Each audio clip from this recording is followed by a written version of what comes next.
जय हिंद दोस्तों। आइए डिस्कस करेंगे हम मेमोरी बेस्ड क्वेश्चन जो आज के एग्ज़ाम में पूछा गया। ठीक है, मैं ऑलरेडी 2 से 3 वीडियो बना चुका हूँ जो मेमोरी बेस्ड क्वेश्चन के ऊपर। सो अप्रॉक्सीमेट 6 या 7 क्वेश्चन मैं ऑलरेडी सॉल्व कर चुका हूँ, जिसमें से मेरा पहला क्वेश्चन सही था, सेकंड क्वेश्चन ये है, थर्ड क्वेश्चन ये है और फोर्थ क्वेश्चन ये है, फिफ्थ क्वेश्चन जो है कि ये है। ठीक है, और ये 6 क्वेश्चन और ये 7 क्वेश्चन। अब मैं सॉल्व करने जा रहा हूँ क्वेश्चन नंबर 8 एंड 9। ठीक है, तो क्वेश्चन नंबर 8 जो है कि रियल एनालिसिस के function of several variable part से है। ठीक है, तो क्वेश्चन डिफाइन है F of X Y equals to X mod X by mod X into square root of X square plus Y square, और उसके बेस पे ही continuous partial derivative differentiable direction derivative के बारे में पूछा है एट 0 0 बेस। ठीक है, तो पहला क्या पूछा है, एफ इज कंटिन्यूस फंक्शन। ठीक है, तो कंटिन्यूस है या नहीं तो देख लेते हैं। एक तो अगर मैं एट एक्स और वाई 0 पुट करेंगे तो सिंपली दिख जा रहा है यहाँ पे क्योंकि limit X comma Y tending to 0 0 0 comma 0 F of X comma Y. ठीक है, क्या मिल जाएगा हमें यहाँ पे, ये सीधे हमें यहाँ पे 0 मिल जा रहा है। ठीक है, फिर भी इनकेस मैं आपको दिखा देता हूँ कि 0 कैसे मिल रहा है। ठीक है, अगर मैं नहीं है तो आप इस बेस पे कर सकते हो, इसको पोलर कोऑर्डिनेट में चेंज कर सकते हो। X equals to R cos theta and Y equals to R sine theta. ठीक है, and Y equals to R sine theta. ठीक है, इसमें जैसे हम चेंज करेंगे तो मेरा इक्वेशन क्या बन जाएगा, limit R tending to 0 X upon mod X है, तो क्या है R cos theta by mod X है, तो modulus of R cos theta into square root of R X square plus Y square क्या हो जाएगा, ये आर स्क्वायर। ठीक है, तो देख लेते हैं इसकी लिमिट क्या आती है, limit R tending to 0 R cos theta into A हो जाएगा आर बाई ए आर, तो यहाँ से आ जाएगा आउटसाइड कॉस थीटा। ठीक है, ए आर से आर कैंसिल आउट।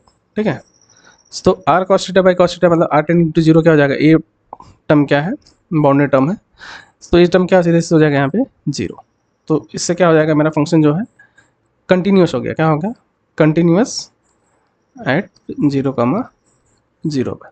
ठीक है, तो उसके बाद बोला है कि सारे पार्शियल डेरिवेटिव एग्जिस्ट करेंगे क्या 0 0 पे, तो आइए देख लेते हैं पार्शियल डेरिवेटिव एग्जिस्ट करते हैं या नहीं। ठीक है, तो partial derivative with respect to X कैसे लिखेंगे कि एफ एक्स एट 0 का 0 इक्वल्स टू डेफिनेशन क्या है, limit H tending to 0 F of H comma 0 minus F of 0 0 by H. तो क्या मिल जाएगा यहाँ पे, limit H tending to 0 F of H comma 0 मतलब वाई टर्म 0 है, H by modulus H into square root of H square by H. ये H cancel, ये भी एच कैंसिल, क्या बन गया हमें 1, जो कि ये तो एग्जिस्ट कर गया। अब विथ रिस्पेक्ट टू वाई देख लेते हैं, विथ रिस्पेक्ट टू वाई क्या होगा, F of Y at 0 0 limit K tending to 0 F of 0 comma के minus F of 0 comma 0 by K. देखिए जब x 0 होगा तो ये ऑलरेडी 0 हो जाता फंक्शन, मेरा फंक्शन x 0 है, y कुछ भी ले लें तो ये 0 हो जाएगा ऑलरेडी। तो हमें यहाँ से डायरेक्टली मिल जाएगा यहाँ पे, क्योंकि ये टर्म डायरेक्टली 0 है, x 0 तो y कुछ भी लेंगे 0, तो 0 माइनस 0 0 पे 0 ही है, तो इसी में 0 मिल जाएगा। ठीक है, तो पार्शियल डेरिवेटिव जो होगी हमारा दोनों एग्जिस्ट कर गया, तो हमारा फर्स्ट ऑप्शन और सेकेंड ऑप्शन तो करेक्ट हो गया। ठीक है, अब बात आती है डिफरेंशिएबिलिटी की, डिफरेंशिएबिलिटी चेक कर लेते हैं। तो यहाँ पे partial derivative with respect to X जो है 1 आया, तो ठीक है इसका भी योगदान होगा इसमें जब हम डिफरेंशियल अप्लाई करेंगे डेरिवेटिव का। तो क्या हो जाएगा, लिमिट एक्चुअली क्या करते हैं, फर्स्ट ऑफ ऑल हम उसका डिफरेंशियल लिख लेते हैं, F of H comma K equals to alpha H plus beta K plus plus square root of H square plus के square into phi of H comma K. और जो मेरा alpha होता है partial derivative respect to X होता है, beta क्या होता है partial derivative respect to Y होता है। ठीक है, तो मेरा जो है कि फाई ऑफ एच कॉमा के टेंडिंग टू जीरो हुआ एज एच कॉमा के टेंडिंग टू जीरो जीरो। ठीक है, तो हम इसी को जस्ट अप्लाई करेंगे यहाँ पे। तो कैसे अप्लाई कर लेते हैं, तो देखिए, तो लिमिट एच कॉमा के टेंडिंग टू जीरो जीरो, तो क्या बनेगा यहाँ पे एफ ऑफ एच कॉमा के minus F of zero zero minus alpha की वैल्यू क्या था 1, तो 1 इंटू एच, बीटा की वैल्यू क्या था 0 इंटू हो जाएगा by square root of H square plus के स्क्वायर। यही होगा फाइव ऑफ एच के 10 इंटू जीरो जीरो वाला। ठीक है, तो इससे कैसे निकाल लेंगे यहाँ पे लिमिट एच कॉमा के tending to zero comma zero, क्या होगा एच के क्या मिलेगा यहाँ से देखना यहाँ पे एक्स मॉड एक्स है। ठीक है, तो एक्स मॉड एक्स। ठीक है, हाँ, तो एक्स वाला टर्म क्या है H by modulus of h minus F of zero zero पर जीरो माइनस 1 इंटू एच, तो क्या होगा एच, ठीक, sorry 1 minute, this into square root of h square plus k square for the first term minus 0 minus h the whole divided by square root of h square plus k square। ठीक है, तो इसको simplify कर लेंगे तो क्या मिल जाएगा हमें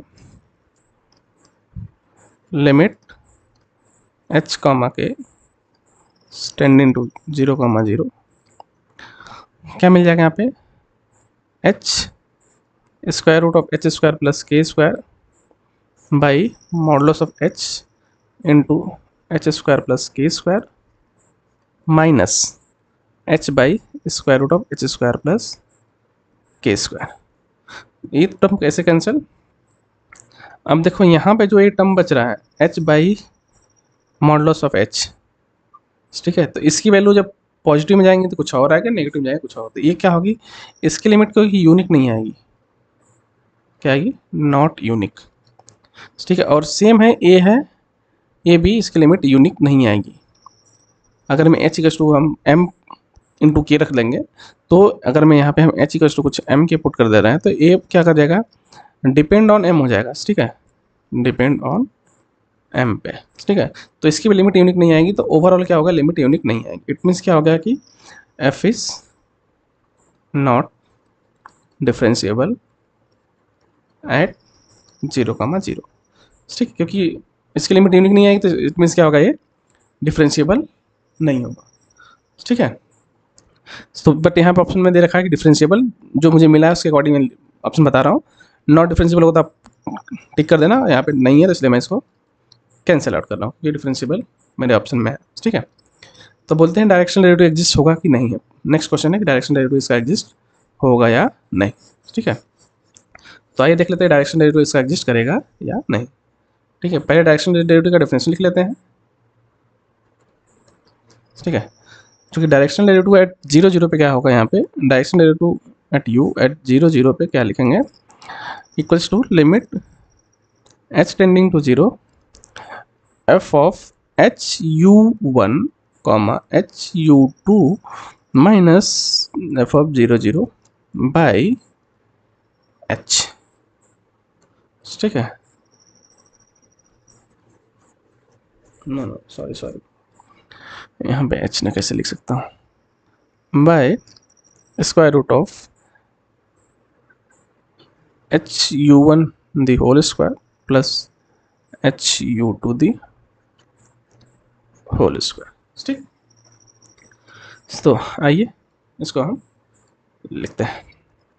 तो limit H tending to zero f of h u one क्या हो जाएगा यहाँ पे h u one by modulus of h u one into square root of h u one the whole square plus h u two the whole square square root में by square root of h u one the whole square plus h u two the whole square. ठीक है, minus zero तो zero है, तो ये term इससे cancel out हो जाएगा यहाँ से। ठीक, तो हमें ओवरऑल क्या मिल गया यहाँ पे,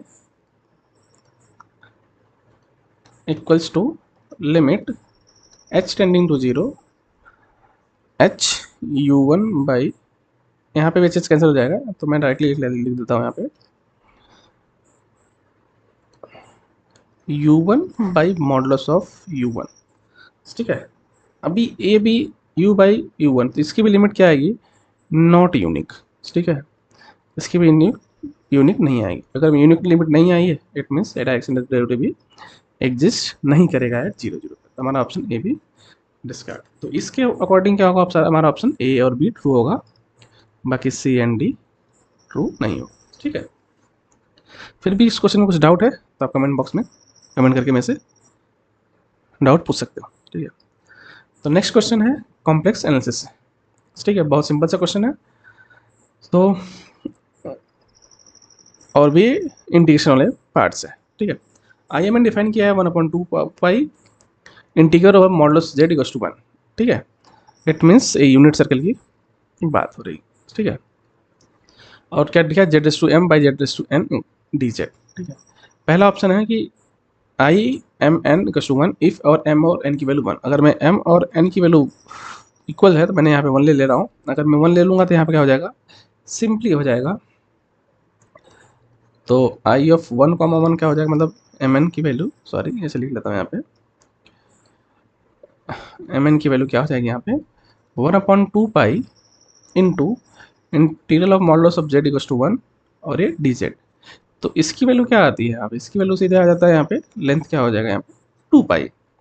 ठीक है, तो इसके बेस पे क्या मिल जाएगा हमें यहाँ पे 2 पाई कैंसिल आउट, तो 1/i। ठीक है, क्या मिल गया यहाँ पे 1/i। और इससे अगर मैं इनकेस अगर मैं ये ऑप्शन ना होके अगर मैं ऐसा ऑप्शन डिफाइन कर दे, अगर आई ऑफ एम एन का मॉडुलस क्या होगा, इसका मॉडुलस क्या हो जाएगा 1।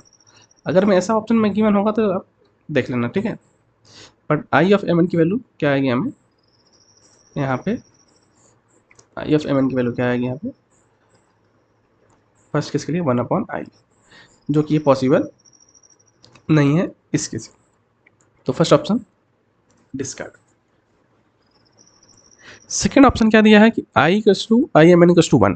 ठीक है, तो इसके लिए क्या कर लेंगे कि देखिए सेकेंड केस में कि तो क्या हो जाएगा, ये m minus n equals to 1। अगर मैं ऐसा कर लें तो क्या हो जाएगा यहाँ पे, तो इंटीग्रल इवेल्यूएट कर लेते हैं यहाँ से। तो इंटीग्रल जैसे ही इवेल्यूएट करेंगे यहाँ पे, ठीक, तो इंटीग्रल की वैल्यू क्या हो जाएगी यहाँ पे, modulus of z equals to m minus n, m minus n क्या हो जाएगा 1। ठीक है, तो m actually z m minus n d z. ठीक है, तो क्या हो जाएगा यहाँ पे integral modulus of z equals to 1। ठीक है, एम एन की वैल्यू 1, तो इट मीन्स जेड की power n z d z. ठीक है, ये फंक्शन है इंटायर फंक्शन, तो इंटायर फंक्शन का इंटीग्रल क्या होता है यहाँ पे सीधे 0। ठीक है, तो एम इक्वल्स टू एन के लिए भी हमारा ऑप्शन क्या होगा डिस्कार्ड, क्योंकि एम एन की वैल्यू 1 बोला है पर हमें क्या मिल रहा है 0 इंटू 1/2 है, तो मतलब क्या मिलेगा, हमें 0 ही मिल जाएगा। ठीक है, तो भी ऑप्शन हमारा डिस्कार्ड हो गया। तब देखते हैं सी, तो सी में क्या दे रखा है कि m plus n, m plus 1 equals to N.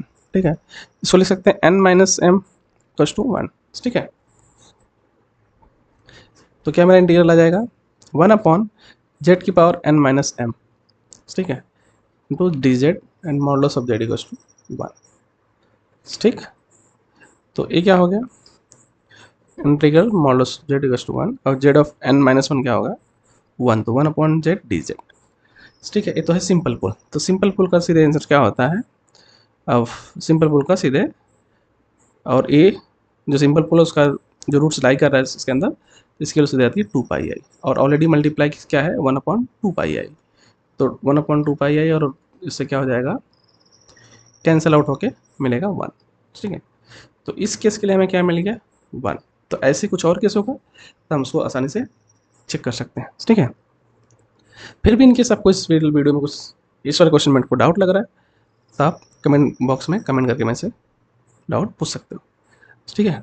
तो इस वीडियो में इतना ही, अब मिलेंगे अगले वीडियो में कुछ नए क्वेश्चन के साथ में। तब तक के लिए जय हिंद।